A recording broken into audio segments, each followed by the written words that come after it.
فرشتوں کی سن لے کر عیسیٰ علیہ السلام تک سب کی سناتے چلے گئے۔ آدم نے یہ کیا، آدم کے زمانے میں یہ ہوا، نوح کے زمانے میں یہ ہوا، لوط کے زمانے میں یہ ہوا، صالح کے زمانے میں یہ ہوا، ہود کے زمانے میں یہ ہوا، موسیٰ کے زمانے میں یہ ہوا، عیسیٰ کے زمانے میں یہ ہوا، ابراہیم کے زمانے میں یہ ہوا، اسماعیل کے زمانے میں یہ ہوا، یعقوب کے زمانے میں یہ ہوا، یوسف کے زمانے میں یہ ہوا، سب سناتے چلے گئے۔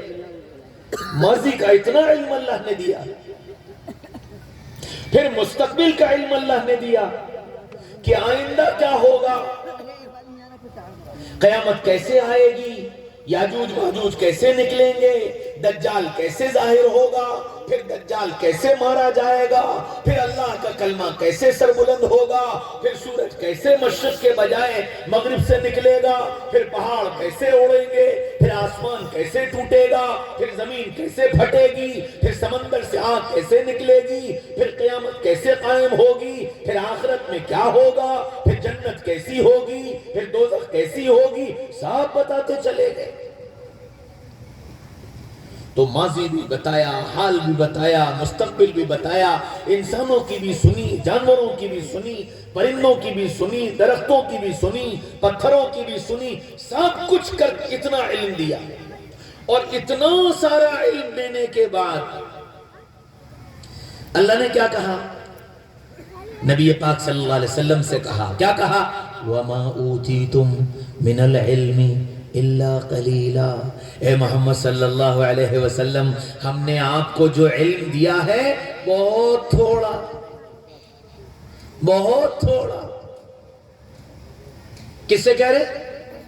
محمد رسول اللہ صلی اللہ علیہ وسلم سے، جن کو ماضی کا بھی علم دیا، حال کا بھی علم دیا، مستقبل کا بھی علم دیا، انسانوں کا بھی دیا، جنتوں کا بھی دیا، فرشتوں کا بھی دیا، جانوروں کا بھی دیا، درختوں کا بھی دیا، سب کا علم دیا۔ ان سے کیا کہہ رہا ہے اللہ؟ وَمَا أُوتِيتُم مِّنَ الْعِلْمِ إِلَّا قَلِيلًا۔ اے محمد صلی اللہ علیہ وسلم، ہم نے آپ کو جو علم دیا ہے بہت تھوڑا، بہت تھوڑا، بہت تھوڑا۔ اور پھر فوراً اگلی آیت میں اپنی شان بے نیازی کو ظاہر فرمایا، وَلَئِن شِئْنَا لَنَذْهَبَنَّ بِالَّذِي أَوْحَيْنَا إِلَيْكَ۔ اور اگر میں چاہوں تو یہ جو علم میں نے تم کو دیا ہے میں یہ سب تم سے واپس لے لوں۔ تو اب بتاؤ محمد الرسول اللہ کے علم کو، جب اللہ یہ کہے کہ علم تھوڑا، تو میرے تمہارے علم کی کیا حیثیت؟ میرے تمہارے علم کی کیا حیثیت؟ جس علم پر ہم غرور میں مبتلا ہیں کہ جی میں یہ جانتا ہوں، میں وہ جانتا ہوں، میرا یہ مقام اور میرا وہ مقام۔ قرآن نے صاف اعلان کیا ہے کہ میں تم کو کیسا دیکھنا چاہتا ہوں، تم کو سب ملے اور پھر یہ کہو اننی من المسلمین، میں تو ایک عام مسلمان ہوں، میں ایک عام مسلمان ہوں۔ تم بہت بڑے بڑے کام کرو، بہت بڑے بڑے کام کرو۔ دنیا میں دین کا سب سے بڑا کام کون سا؟ قرآن نے بیان کیا، وَمَنْ أَحْسَنُ قَوْلًا مِّمَّنْ دَعَا إِلَى اللَّهِ۔ دنیا میں اس سے اچھی بات کسی کی نہیں، دنیا میں اس سے بڑا کام کوئی نہیں کہ اللہ کے بندوں کو اللہ کی طرف بلایا جائے، اللہ کے بندوں کو اللہ کی طرف بلایا جائے۔ اب ظاہر بات ہے جو آدمی اس کام کو کر رہا ہو، اللہ کے بندوں کو اللہ کی طرف بلا رہا ہو، تو میری اور آپ کی نگاہ میں وہ کتنا بڑا آدمی ہے، اس کا کتنا بڑا مقام ہے، اس کا کتنا بڑا اسٹیٹس ہے، جس کو اللہ یہ کہے کہ اس سے اچھی بات کسی کی نہیں ہو سکتی، اس سے اچھا کام کسی کا نہیں ہو سکتا کہ وہ اللہ کے بندوں کو اللہ کی طرف بلائے۔ کیا بس اس سے کام چل جائے گا؟ اللہ نے فوراً اگلی بات کہی کہ اللہ کے بندوں کو اللہ کی طرف بلائے اور اس کے عمل اچھے ہوں۔ وَعَمِلَ صَالِحًا، اس کے عمل اچھے ہوں. تو اتنا بڑا کام کرے، اعمال اچھے ہوں، اور حال کیا ہو؟ اننی من المسلمین، میں تو ایک عام مسلمان ہوں، میں تو ایک عام مسلمان ہوں. اچھا، عمل اچھے ہوں کا کیا مطلب؟ عمل اچھے ہوں کا مطلب ہم نے یہ سمجھا ہے کہ سر پر ٹوپی ہو، چہرے پر داڑھی ہو، ہاتھ میں تسبیح ہو، پیشانی پر سجدے کا نشان ہو. میرے اعمال الحمدللہ بہت اچھے ہیں.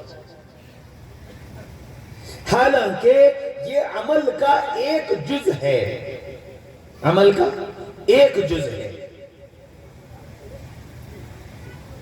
تو قرآن کیا کہہ رہا ہے؟ تمہارے سب اعمال اچھے ہوں، یعنی عبادات، معاملات، معاشرت، اخلاق، کردار، حیا، پاکدامنی، تقوی، توکل، تعلق مع اللہ، یہ ساری چیزیں اچھی ہوں. اور ان سب کو اچھا بنانے کے بعد پھر تمہارے دل کا حال یہ ہو، اننی من المسلمین، میں ایک عام مسلمان ہوں. کیوں؟ اللہ غرور کو ختم کر دینا چاہتے ہیں. اچھا، پھر اسی طرح اللہ نے کوئی عہدہ دے دیا، اللہ نے کوئی عہدہ دے دیا، صدر صاحب بن گئے، پرنسپل صاحب بن گئے، ڈائریکٹر صاحب بن گئے، وزیر صاحب بن گئے، ہاں، صدر مملکت بن گئے. تو ظاہر بات ہے غرور آئے گا، غرور آئے گا کہ یہ عہدے غرور ظاہر کرنے کے لیے نہیں ہیں، بلکہ یہ عہدے اللہ کے بندوں کی خدمت کرنے کے لیے ہیں. حضرت عمر رضی اللہ عنہ نے فرمایا، سید القوم خادمہم، کہ جب کوئی آدمی عہدے والا بن جائے تو یہ عہدے دار قوم کا خادم ہے، قوم کا خادم ہے. یہ عہدہ قوم کی خدمت کے لیے ملا. اب خدمت کیسے کرے؟ سیدنا عمر رضی اللہ عنہ نے اپنی زندگی کو مثال بنا کر پیش کیا. بادشاہ وقت ہیں، امیر المومنین ہیں، رات کی اندھیری ہے اور گھر سے اٹھ کر جا رہے ہیں، اس کے گھر، اس کے گھر، اس کے گھر، اس کے گھر، گھروں کی آوازیں سنتے ہوئے جا رہے ہیں. ایک گھر سے رونے کی آواز آ رہی ہے، کھڑے ہو گئے، کان لگا لیا، گھر میں رونا پیٹنا کیوں مچا ہے؟ سنا تو بچوں کے رونے کی آواز آ رہی تھی. بہت دیر ہو گئی، ماں کی آواز سنائی دی کہ بیٹا بس تھوڑی دیر. اور وہ بچے چلا رہے ہیں، بھوک لگ رہی ہے، اماں بھوک لگ رہی ہے، وہ رو رہے ہیں. حضرت عمر رضی اللہ عنہ نے کنڈی بجائی، پوچھا کیا ہوا، یہ بچے رو کیوں رہے ہیں؟ کہ 3 دن سے ان بچوں نے کچھ کھایا نہیں ہے. کہ پھر یہ چولہے پر کیا ہے؟ کہ چولہے پر پانی رکھ دیا ہے بچوں کی تسلی کے لیے کہ کھانا بن رہا ہے. اس انتظار میں شاید یہ بچے رو رو کر کے سو جائیں اور یہ رات گزر جائے. تو حضرت عمر نے کہا کہ تم نے امیر المومنین کو نہیں بتایا؟ وہ عورت کہنے لگی، امیر المومنین کو تو اللہ سمجھے گا، اس نے خبر نہیں لی کہ ہمارے گھر کا کیا حال ہے. حضرت عمر رضی اللہ عنہ فوراً وہاں سے نکلے اور اپنے خادم اسلم کو ساتھ لے کر بیت المال پہنچے اور ایک بورے میں کھانے کا سامان بھروایا. اور سامان بھروا کر اسلم سے یوں کہا کہ اس کو میری پیٹھ پر لاد دو. وہ کہنے لگے کہ امیر المومنین خادم حاضر ہے، میں لے کے چلوں گا. فرمایا نہ، کل قیامت کے میدان میں تو میرا بوجھ اٹھائے گا، یہ میری ذمہ داری ہے.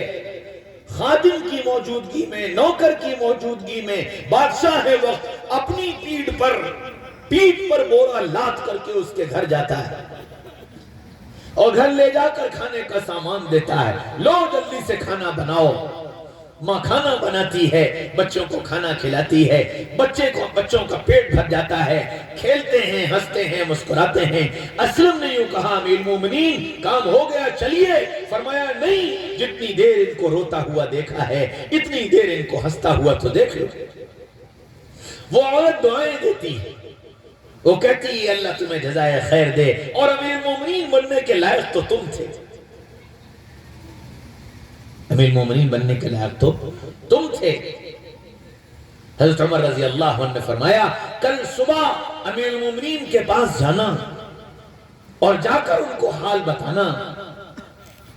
کہنے لگی میں تو جا کر یہ کہوں گی کہ امیر المومنین تمہیں بنائے، تم بتاؤ کہاں ملو گے؟ فرمایا کہ تم جب دربار میں آؤ گی میں وہی تم کو ملوں گا۔ ہاں سیدنا عمر رضی اللہ عنہ جس دن سے امیر المومنین بنے 10 سال تک حکومت کی، 10 سال تک پیر پھیلا کر نہیں سوئے۔ لوگ یوں کہتے تھے امیر المومنین سکون سے آرام کیوں نہیں کرتے؟ فرمایا کہ اگر میں سکون سے لیٹ گیا اور امت میں کوئی پریشان ہوا تو کل قیامت کے میدان میں اللہ کو کیا جواب دوں؟ کہ عمر تو سو رہا تھا اور امت پریشان تھی۔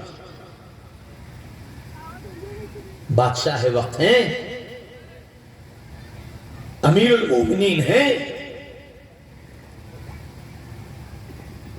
ساری دنیا کو پیغام دیا، دسترخوان لگا، دسترخوان پر 3 سالن لا کر رکھ دیے گئے، آنکھوں سے آنسو بہنے لگے، کہنے لگے میرے آقا صلی اللہ علیہ وسلم ساری زندگی گزار کر چلے گئے، کبھی دسترخوان پر 2 سالن جمع نہیں ہوئے، اور میرا ساتھی ابو بکر ساری زندگی گزار کر چلا گیا، اس کے دسترخوان پر 2 سالن نہیں جمع ہوئے، عمر کیسے اس دسترخوان پر بیٹھ سکتا ہے؟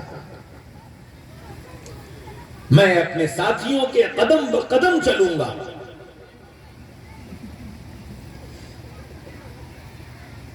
بادشاہ وقت ہیں، امیر المومنین ہیں، ممبر پر خطبہ دے رہے ہیں، خطبے کے بیچ میں ایک آدمی کھڑا ہوتا ہے، یوں کہتا ہے امیر المومنین یہ جو کرتا پہنے ہو کہاں سے آیا؟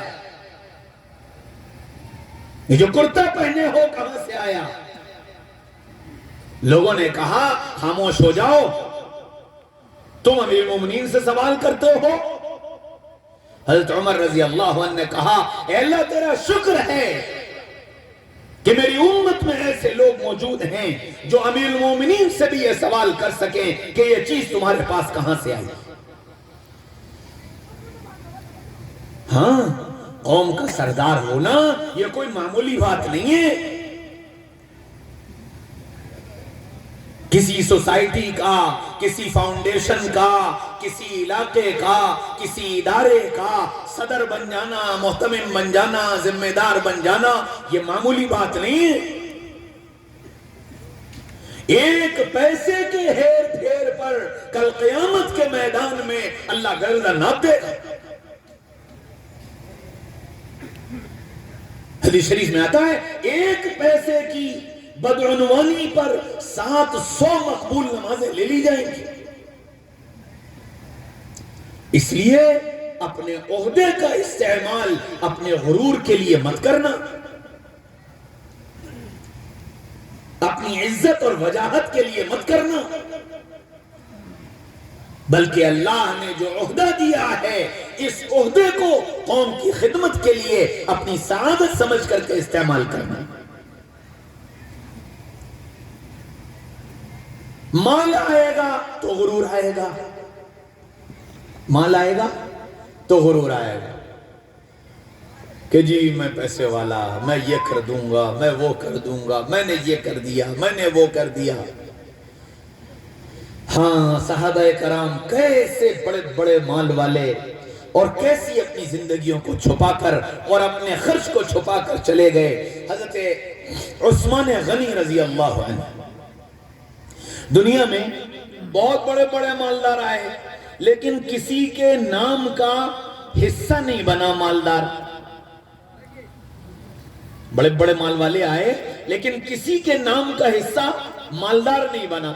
حضرت عثمان ایک ایسے مال والے ہیں کہ اللہ نے ان کی مالداری کو ان کے نام کا حصہ بنا دیا۔ عثمان کون؟ عثمان غنی، اور غنی کے معنی مالدار. کہ عثمان کون؟ عثمان مالدار. اب یہ مال والے کیسے تھے؟ ایک گاؤں کے کچھ لوگ آئے، کہنے لگے یا رسول اللہ ہمارے گاؤں میں ایک کنواں ہے اور کنواں یہودی کا ہے، وہ ہم کو پانی نہیں لینے دیتا، اور جب پانی لینے جاؤ تو پیسے مانگتا ہے. ہم غریب لوگ، ہم لوگ بہت پریشان ہیں، یا رسول اللہ ہمارے لیے کوئی انتظام کر دیجئے. صاحب بیٹھے ہوئے تھے، اس نے اپنی کہانی سنائی. اللہ کے رسول نے فرمایا اچھا ٹھیک ہے، دیکھتے ہیں. یہ کہہ کر وہ گاؤں کے لوگ چلے گئے، مجلس ختم ہو گئی، سب اپنے اپنے گھر چلے گئے. حضرت عثمان رضی اللہ عنہ مجلس سے اٹھے اور سیدھے اس گاؤں پہنچ گئے، اور گاؤں میں سیدھے اس یہودی کے پاس گئے اور اس یہودی سے یوں کہا کہ بھائی یہ کنواں تو مجھے بیچ دے، یہ کنواں تو مجھے بیچ دے. کہنے لگا کہ واجب اپنی چلتی چلاتی دکان تمہیں دے دوں؟ کیوں؟ میں تو نہیں دیتا. کہنے لگا جی جو قیمت مانگو گے وہ قیمت دے دوں گا، کنواں مجھے دے دو. کہنے لگا نا کسی قیمت پر نہیں دیتا. بہت خوشامد کی، قیمت بڑھاتے چلے گئے، لیکن وہ کسی طرح تیار نہیں ہوا. اب حضرت عثمان سوچنے لگے اور تھوڑی دیر سوچ کر بولے کہ اچھا ایک کام کرو کہ کیا آدھا کنواں مجھے دے دو. تو وہ کہنے لگا عثمان کنواں بھی کوئی آدھا ہوتا ہے؟ فرمایا ہاں. کہ وہ کیسے؟ کہ ہفتے میں 7 دن ہیں، 3 دن کنواں میرا، 4 دن کنواں تمہارا. اور سنو تم اگر آدھا کنواں مجھے دو گے تو تمہاری منہ مانگی قیمت تمہیں دے دوں گا.